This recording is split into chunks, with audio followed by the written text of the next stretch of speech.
Welcome to Town Talk, the official podcast of Summerville, South Carolina, where we bring you the latest news, events, and interviews with the people who make our town special.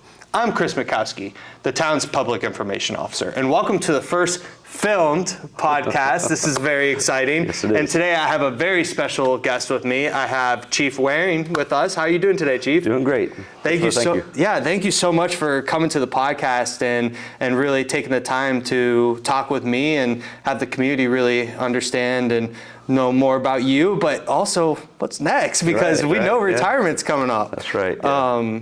So let's start from the beginning. What's your background? What led you to the town? And really just everything that kind of led to Chief Waring. Right. Well, that's a long story. But, Christopher, thanks for having me here today first. And I'm I guess honored to be on the first filmed episode of this. As I told you earlier, I think I got more of a face for radio. So, but it is good to be here, and thanks for having me. But as far as getting started and where we are now, I grew up in a fire service family, a servant family, essentially. My father, of course, is mayor now, was fire chief growing up. He was named fire chief in 1973 by the town, and that's, of course, the year I was born. So growing up, I had basically a fire chief for a father, Getting into it, going through school and whatnot, he wanted me to, of course, he wanted better for me than, as most parents do, they want better for their kids and what they have for themselves. So, he was trying to encourage me he encouraged me growing up to kind of take a different route, just to make sure I was doing better for myself, go through the college years and pick a profession that would have me in a better livelihood. Yeah. But of course, he also led us through example to also be a servant. So I guess in the end of the day, that won out, and I came out of high school in 92 in Summerville, graduated Summerville High School, and he reluctantly put me on as a volunteer fireman because he knew once I got a taste of it, I guess I wouldn't want to walk away from it. So just getting involved in that. And I'd say even going back a little further than that, Hurricane Hugo was a kind of a draw. After Hugo hit, we our whole family essentially was brought into the fire department. In those days, the town was still relatively small, and so we were up there on kitchen duty in high school. So it was just those types of things we were doing, and that was probably the first really taste of the servant fire service life that I got. And anyway, just left from there and went on to the Charleston Fire Department after being a volunteer for about a year. I met Chief Rusty Thomas at the time. He was the chief of the Charleston Fire Department, and I met him at a chief's meeting. I was was awarded a scholarship from the Fire Chiefs Association in Tri-County, and they met Chief Rusty there. Just happened to sit beside him, and we struck up a conversation. And he said, "Why don't you go home tonight and tell your dad you want to come work for a real fire department?" And so, as I laughed, I said, "Listen, Chief, I still live at home. If I tell him that, he's going to run me off." So he laughed. He said, "Seriously, if you want to get in the fire department, you want to work down here, come talk to me." So kind of the rest of the next 20 years of that is history. So. Then Summerville came along. The Chief Melfi, of course, was the chief before I started, and he was announced his retirement in 2011. And my brother and I, it's funny, my brother's in the fire service as well. We were going to a conference together, and just riding down the road, I said, man, I might put in for that, and I think I'm be interested in seeing how that goes. Yeah. And he said, "Yeah, you should. That'd be a good fit for you." So anyway, worked up a resume with some help from a friend, and got stuff together and submitted the application, and here we are. Yeah. Now you're on Town Talk. Yeah, that's right. Here we are. That's how far we come. So it started off with the Charleston Fire Department, right? And then eventually you saw the opportunity to come back home, right? And how special was that moment? That was huge. It was kind of a situation in life where you're looking at things and I put in for the job because I wanted the job, and it was a great opportunity to come back home and serve the town that I grew up in. That's just like fairy tale stories. They just don't come along very often.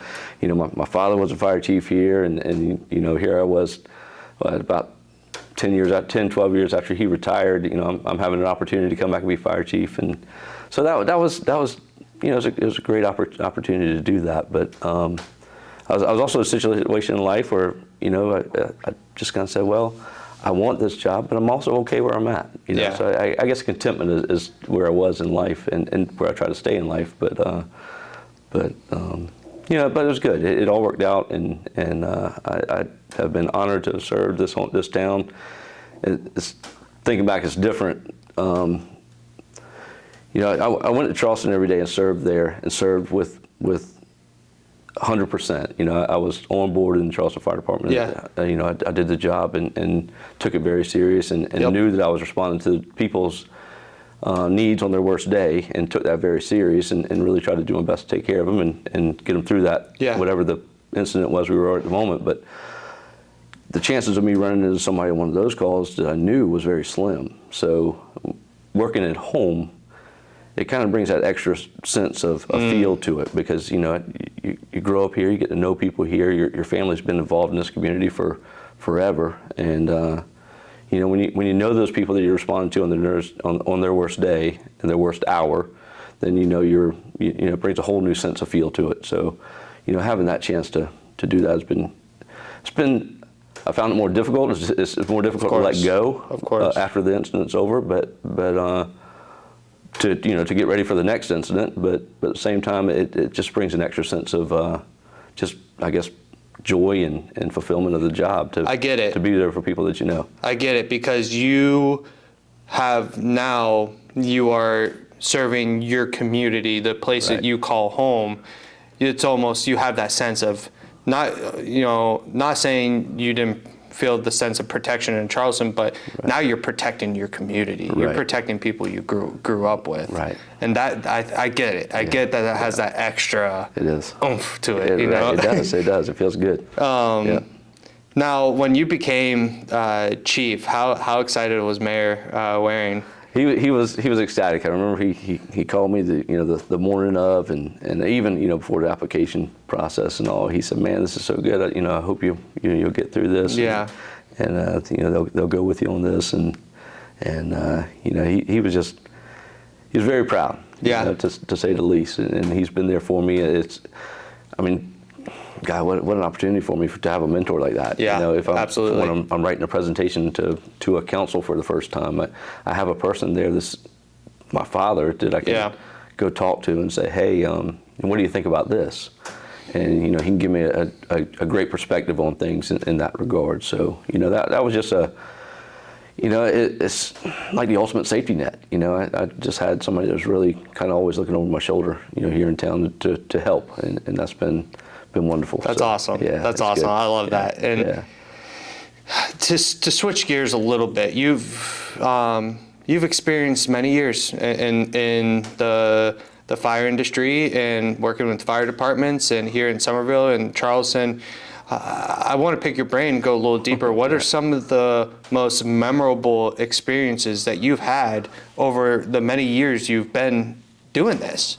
Right. You know, it's not to be, you know, cliche, but you think about the fires that I was put in the right place at the right time to make a positive outcome on a situation with a child early on in my career. We were responding to an incident over in West Ashley, and there was two kids still inside the house, and we were able to make our way down the hallway and get. Unfortunately, one of the kids did not make it, but we were able to get the other kid out of the house, and it was a 7-year-old that we were able to save that day. So, Wow. I was probably, I was probably 20 years old at the time. So you know, It's a lot for a 20-year-old. Right, to kind of dig in, but you know, that moment really kind of, you know, it really cemented into my mind and heart, you know, that I knew I was doing what I needed to be doing. Yeah. You know, that's so moving forward, it was never a question. You know, you talk to a 20-year-old today, they're still trying to figure out life, and you know, not to say I was any different, I was still trying to figure out life too, but you know, just going through that moment early on in my career, just kind of really put it on my heart to know that I was where I needed to be, and I was in the profession that I needed to be in, and that was the early days, of course, you know, that, and a tragedy and a you know, save at the same incident, which oftentimes happens, unfortunately. So you kind of you accept the wins, and you do what you can, and you pray for the rest. So, Yeah.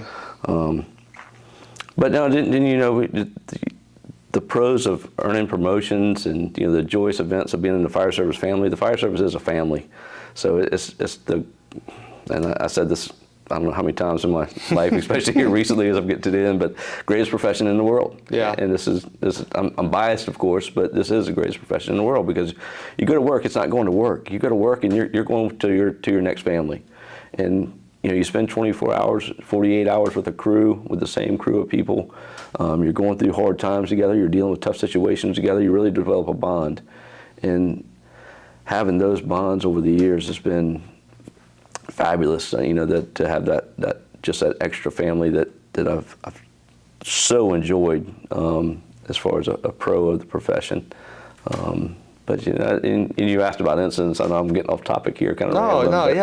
But no, that of course, I can't not talk about Sofa Superstore tragedy. That was a tragic incident that lived through, and lost a best friend in that incident, and as well as 8 other really close co-workers. And coming out of that, I've since that that day and those times, I've really put a focus on making sure we're doing everything possible to not do that again. Yeah. And that's where my mind's been in the last 15 years. So it's to make sure we don't have to live that tragedy again, because that was awful. Yeah. I look at the successes since then as pros of the job, what we've risen out of. That was one of the things Chief Thomas says. We'll rise from this, and I feel like the fire service in our area has risen from that. We've come out of the ashes of that day.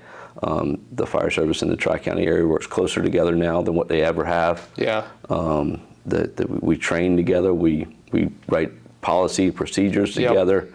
A recent incident up in Summerville that happened on Charlie Road late last year, apartment fire with two apartment buildings burning. We had 3 other fire departments here that night. So, and we all worked seamlessly together. And that's just a kind of the win from that day is being able to do something like that. Yeah.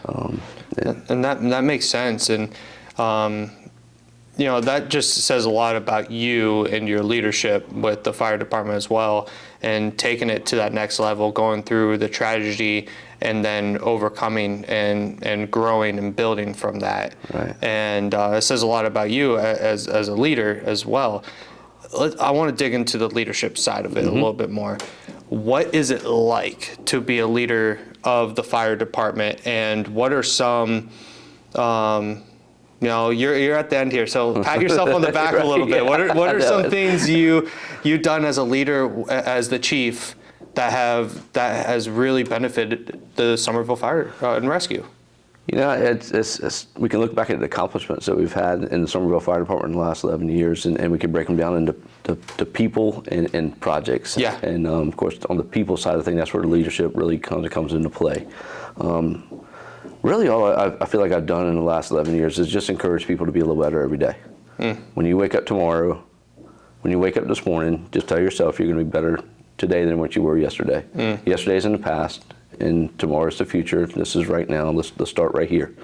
And that's been kind of the message that I've led to our people. Yeah. That and just helping one another, and we'll just keep. It doesn't matter where we are now, and it doesn't matter how bad things were yesterday. We can just start right now and just keep progressing. I like that. And it truly is that simple. I think that culture that we've been able to instill into our people, into the organization, is why we're in the shape where we are today. I can't be prouder of how far our people have come and the way that they serve our community. I basically laid out 3 different ways we're going to serve our town. It's prevention. We're going to prevent a fire before it happens. We're going to prepare for the fire as if it's going to happen tomorrow or 5 minutes from now.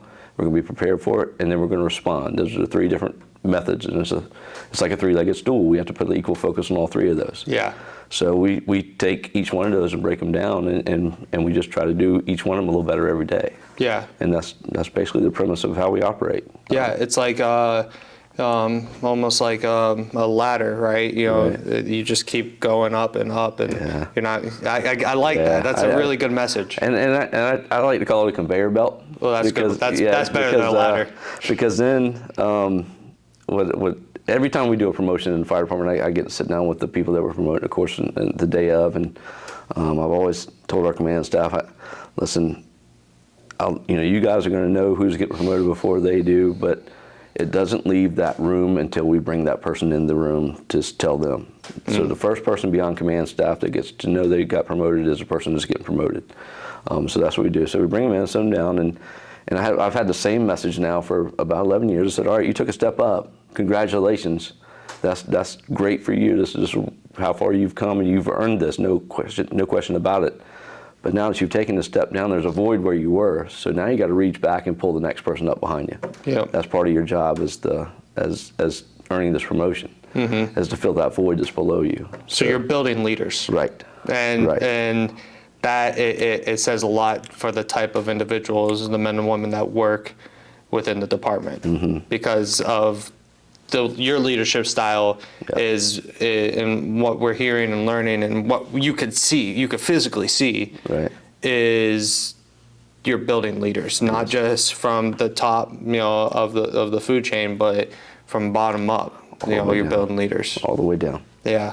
Yeah, that's what we need. And this isn't my phrase. I can't take credit for it. I heard this from a friend years ago. It was we want to build layers of leadership within the organization, because that's how we keep it strong into the future, and vibrant into the future. So that's big. I like that. Yeah. I like that. Layers of leadership. Yes. That's really good. Yeah.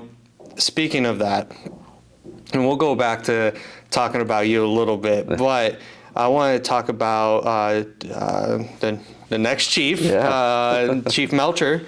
What led to the decision to recommend him, and how do you think he's gonna do taking over your shoes? Yeah, I think that Chief Melcher's going to do a great job. I recognized him early on when I came to work as a fire chief up here. He was a company officer at the time. But he stood out as a leader in the department very, very early on. I remember we were having a shift meeting that we would often do, and there's a lot more of in those early days. And I made a comment about, they were asking about goals. I said, guys, it's real simple as far as what my goal is for y'all, and that's just to be ready. It's be ready all the way down to, to anything that can come at us. We got to be ready for it.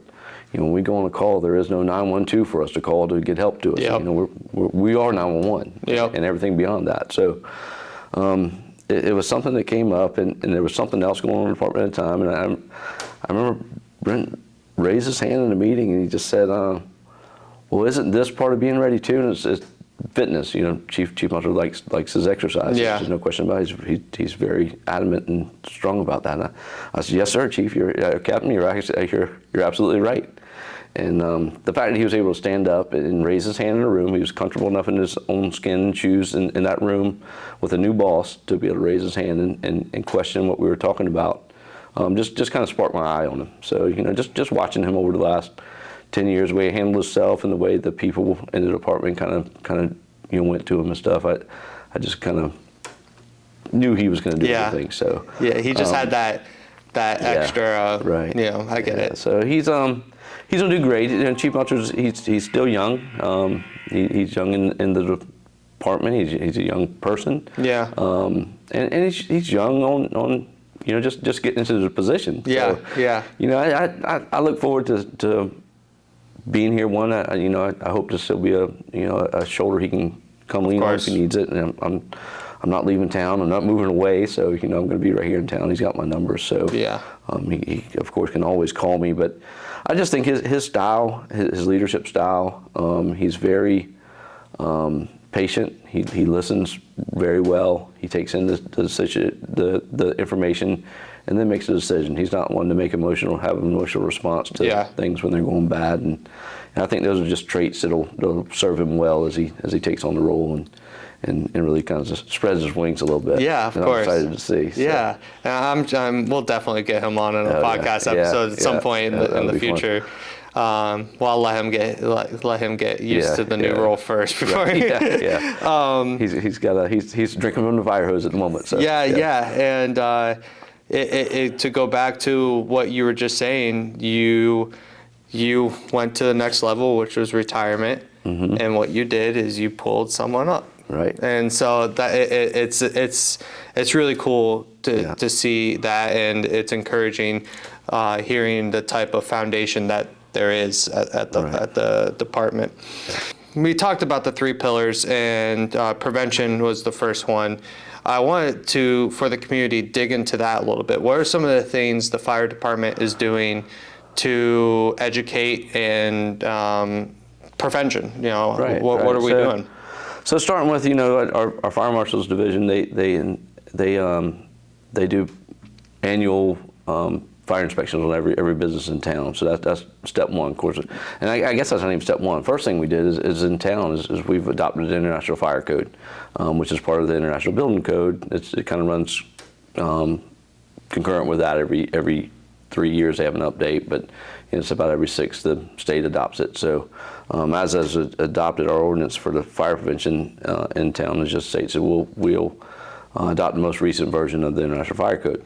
So that's step one. And that, of course, authorizes our fire marshals to go out and do these annual inspections that they do just on businesses in town, just to make sure that all of our businesses are where people assemble are up to code. So that's the first step. And of course, then we have the education programs where we get out to the schools and talk to the kids. And we recently were actually just recognized by Dorchester District 2 School Board for a reading program that one of our members put together. He called it Blazing a Trail, which is a pretty neat little title for it. Yeah. So they've been going to the schools and mentoring the kids and reading.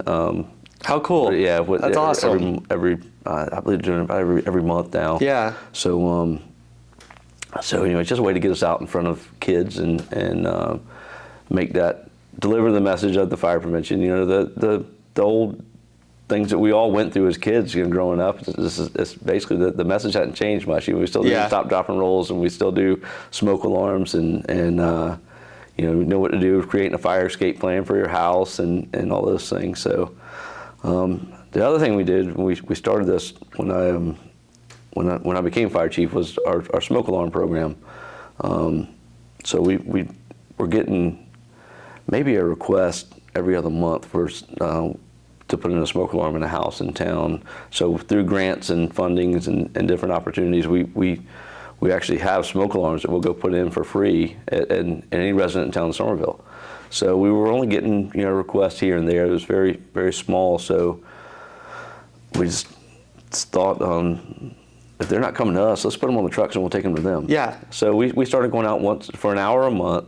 Each company, each truck would go out and ride their district and go door to door. And just how cool! Knock on the doors of our residents and say, hey, you know, we're here to check your smoke alarm and make sure it's operating. If it doesn't operate, we'll put a battery in for you. If you need one, if you don't have one, we'll put them in for you. So that's really cool. That's awesome. It's a great program. Now, you know, once a few years went by, we really kind of saturated town. So you know, as you can imagine, so we kind of backed off from that a little bit, and we've done more.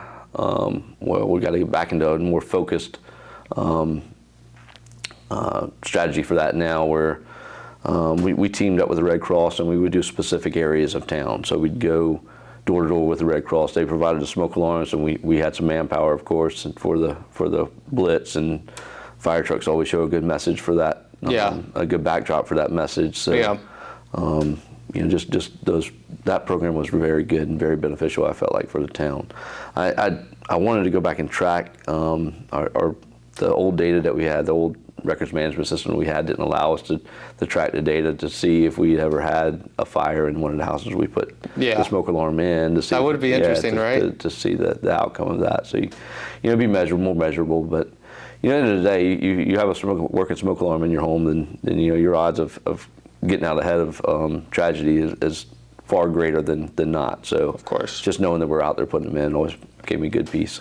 I love to hear that, and that's encouraging. And in the podcast episode, in the bio, I'll make sure to include certain links for y'all's website that the community can go to, read up on, because I know you guys have all that information on the website. Absolutely. And so I will provide that information to our listeners and watchers now. Right. Now, do a little bit of a 180 here. I want to talk a little bit more on the men and women of the fire department. You know, what makes working and serving the community here in Summerville and working for the fire department special and different than other departments in the area? Honestly, I think that is our people. I think our people make our organization.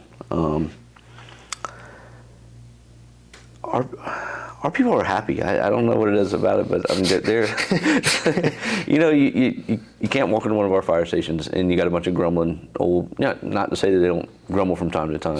But the mood is great. The mood is bright. You walk into our fire stations, we allow them enough flexibility to manage themselves, as long as they don't need to be managed.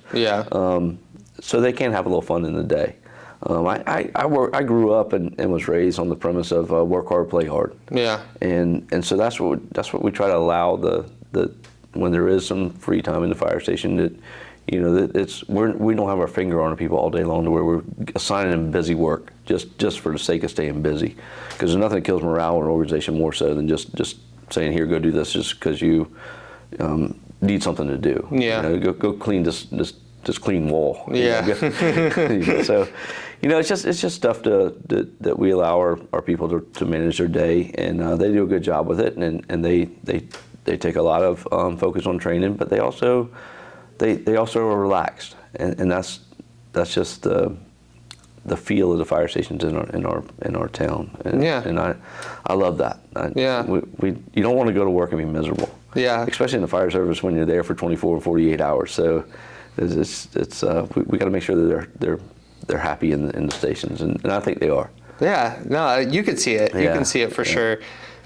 If anyone's listening or watching this episode and they're interested in joining the fire department, the team, right? Is it possible? Are y'all hiring? If so, what steps can an individual take to join the team? So actually we are. We're hiring at the moment. We are hiring for certified firefighters at the moment. So you have to basically have already been you have to be experienced. You have to have all your certifications at the moment. So we hire twice a year, and that's just the way we started doing it a couple of years ago, because we went through the process of hiring when we have an opening, and it seemed like we were always hiring. So now we've set it up on a schedule where we hire in the fall and we hire in January. So we have a start date in the fall in October, usually around October, and then we have a start date in January. The start date in January is for our non-certified firefighters. So we'll be hiring again at the end of this year. I know that Chief Melcher will be going through the same process again. So if you're not a certified firefighter or not a certified firefighter already, and you want to go through the recruit school process, which is about a 6-month process, then look for our applications to hit for that about October or November of this year. And then we'll do a pre-hire process where we put them through an agility test, where they have to go through basically an obstacle course, so to speak, of what a firefighter does, skills that a firefighter performs. It doesn't take, going into smoke. You have to wear a weighted pack and a fire coat and go through a series of drills. Going up and down stairs just to make sure you can physically fit to do the job. And then we do an interview, and then that process goes on. Our process we have open right now is for certified folks. So same pre-hire process.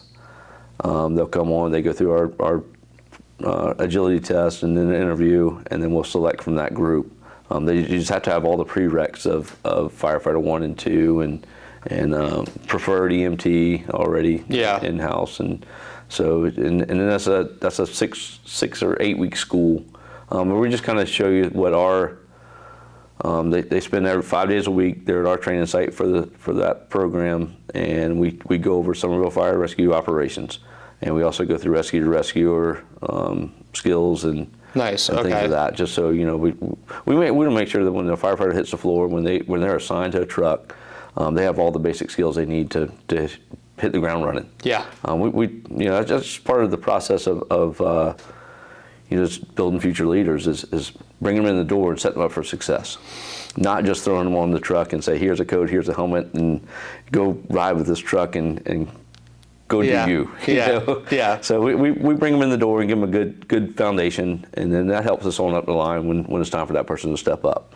We are a young department and we're a smaller department, so we just don't have the luxury of putting somebody on and then waiting on them to gain that experience and knowledge and I get it, over yeah. time. We need to provide a good foundation for them and let them hit the ground running, because it's not be long we're going to be asking them to drive trucks right after that. So Yeah. it's just the way we are. And it's good to hear the emphasis you guys take on training and right up from the get-go, because in my opinion, I think it's so important. No matter, even, you have the certified firefighters, and they still go through this pre-hire process. Right. I think it's important because even if you're experienced, these individuals are entering it could be a new state, could be a new county, new town. It's a whole new situation for them. So there is automatically a learning process that these individuals have to go through. So it's awesome to hear that you guys really make an emphasis on and helping them really come to grasp and giving them that, I guess, those training wheels, Yeah. You were asking what makes Summerville great to work for. That's part of it as well. It's the emphasis that are not just me as a fire chief and our training staff. It's what our people put on training, and how much they're focused on making sure they're ready for the job. That be ready thing that I was talking about earlier. Yeah. Our folks are so bought into that now and they bleed that over to the folks that are coming in. It's funny, we are, like as I said, we are a young department, so every now and then we have to, we ask somebody's worked here for X amount of years before they promote up. Well, because we're young, we're having to look away from that time frame as one example. And our people get frustrated with that, because they're like, hey, listen, this is a Summerville standard. And I say, yeah, it is, but we got to be a little bit flexible. So it is a Summerville standard. Yeah. But at times we have to kind of be flexible. But that's how committed they are to living to that standard. I love that. Yeah, and it's great. The commitment side of it is really cool to hear. It is. I'm gonna put some pressure on Chief Melcher here. Where do you hope to see? I mean, your hand. I know you'll still be involved. I mean, you'll still be watching from a distance. I get it. Yeah. But where do you hope to see the fire department go in the future? Do you have an idea or any? Or are you just kind of letting Chief Melcher do his thing? I think it would be bad for me to stand over and lean on Chief Melcher's shoulders. That would just put a lot of pressure on him coming into the gate. I really think that he has a kind of personality that he's going to take his time getting in the door, and we have a good plan in place right now that he can follow. But he also he's his own person. He's got to be able to run the fire department his way, and it would be wrong of me to start criticizing him for sure. And I never do that. So I'm going to be watching and I'm going to be there for him, but I'm going to be silent. I'm going to be quiet on that, because that wouldn't be right for me to set his direction. Of course. I'll leave him alone on that one. I've met with him a few times, and we've talked, and you can see how dedicated, how educated, and how much he cares. Yeah. And I mean, I know he's been recommended by you and stuff like that, but from someone who didn't really know him for long, you can see that the fire department's going to be in real good hands. Right. And so it's exciting, and we'll see where it goes. He's a good guy, a hard worker. His humility is one of his traits that I really love about him. He doesn't have a big ego, and he's walking around with on his shoulder. He can get out there and sweep the floor with the best of them. So he's not afraid to get his hands dirty, and so that's what I really love about him the most. What's next? Ooh, what's next? So, just my plan was to always get to my pension years, and then so I was a builder, a licensed builder, and been licensed since I don't know, early 2000s. Always did that as a side job. All firefighters had a side job. About 95% of them when I started were in construction. So that's unique. Yeah, I didn't know that. That's they always say if you want to build a house, call a fireman. But I mean, I think that culture in the fire service, not just here but everywhere, is kind of taking a different turn. Yeah. But that's just what everybody did, and so.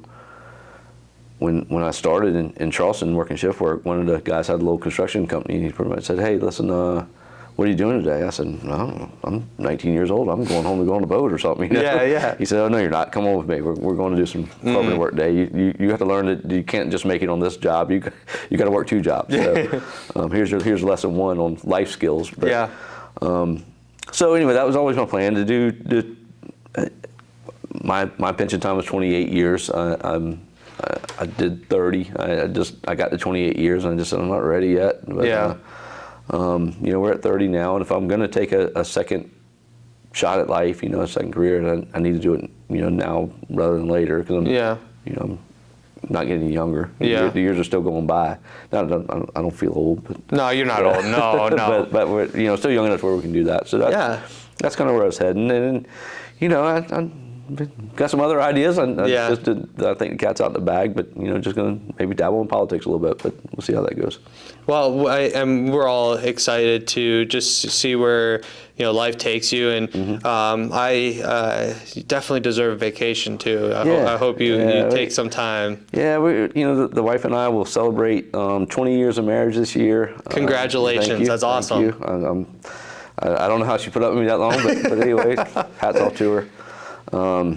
But we also both hit the 50-year mark this year, so we planned a nice vacation in November this year. Great. We're going to take a trip down to Costa Rica and spend about 5-6 days with awesome. friends, and we're looking forward to that. That's going to be a good time. So well deserved too. Yes, sir. Absolutely. Well deserved. Absolutely. Just a big milestone we're both hitting.